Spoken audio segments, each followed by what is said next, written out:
అర్జెంటుగా రమ్మంటే కదా ఏ కారణంతో రమ్మా ఎందువల్ల రమ్మా తల్లి చూడమ్మా మా గరుడాచపురం నుంచి బయలుదేరే సమయం అంటే మీ ఊరు నుంచి బయలుదేరే సమయంలో ఏం జరిగిందమ్మా? ఈ తూర్పు భాగం నుంచి బయలుదేరా. ముందుగా తూర్పు భాగం నుంచి బయలుదేరి వచ్చావు. 9 నిమిషాలు అక్కడ ఒక 9 నిమిషాలు అయింది.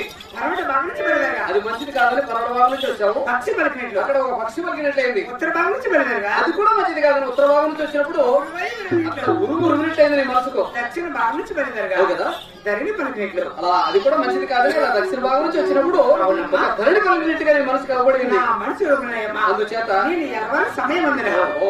ఈ సగిలి మనం మంచి ఉంటారా లేక చెడ్డ అమ్మా, నేను బయలుదేరే సమయం మంచిదా కాదా అని నీ మనసులో కొంచెము ఏదో దిగులుగా ఉందన్నమాట. అవును, మీరు దేవాన దేవతలు కదా.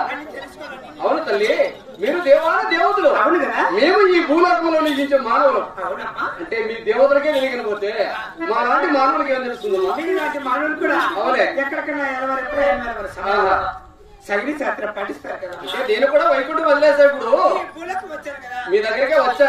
ఇక్కడ భూలోకంలో నరులందరూ కూడా ఇటువంటి సగిలములు జరిగితే మంచి అంటారా మంచి ఉంటారా చెడ్డ అంటారా చెడ్డ ఉంటారా అని నన్ను అడుగుతున్నావు. కాబట్టి నువ్వు ఇక్కడ నీకు జరిగిన శాస్త్రంలో నీవు కూడా ఒక్కటి కూడా మంచిది లేదు తల్లి. ఒక్కటి కూడా మంచిది లేదు. నువ్వు ఎలవారి సమయం ఎటువంటిదో కానీ ఒకటి కూడా మంచిది కాదు. అన్ని దుస్సగినములు అంటారు మాకు. చెడ్డ సగినములు అంటారు. కానీ కాకపోతే వచ్చావు కదా, ఇక్కడ వచ్చినావు, ఎగురుతున్నావు, దొరుకుతున్నావు. ఇక్కడున్న భక్తులకు తెలియదు నువ్వు ఎవరైంది.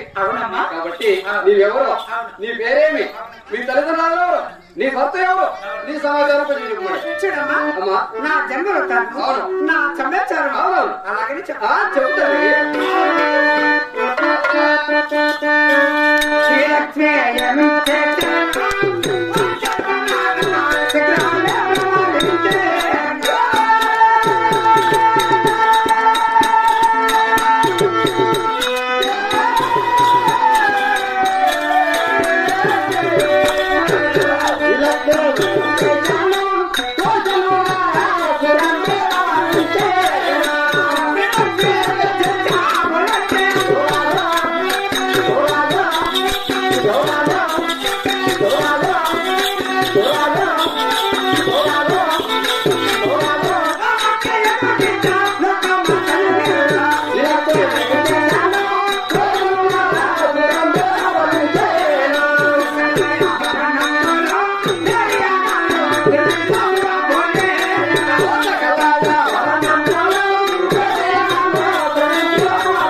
ఆయనకి ఆ పేరు ఎలా వచ్చిందమ్మా? అంటే దేవతలు రాక్షసులు కోలాహలం చేసుకున్నప్పుడు బాల సముద్రంలో తామర పుష్పంలో జన్మించినారు. కాబట్టి మీ తల్లి గారి పేరు సముద్రుడు. మీ తల్లి గారు మా తల్లి కావేరి కృష్ణమ్మ. అడిగిన వరాలిచ్చే మా తల్లి కావేరి కృష్ణమ్మ మీ తల్లి. మా తల్లి ఇంకా నీ భర్త ఆది మహావిష్ణు పట్టారమ్మా. దశావతారం వేసిన మహానుభావుడు వైకుంఠ వాసుడు లక్ష్మీ నరసింహ స్వామి. లక్ష్మీ నరసింహ స్వామి నీ భర్త. నీ పేరు తల్లి. ముఖ్యంగా నీ పేరు మాకు కావాల్సింది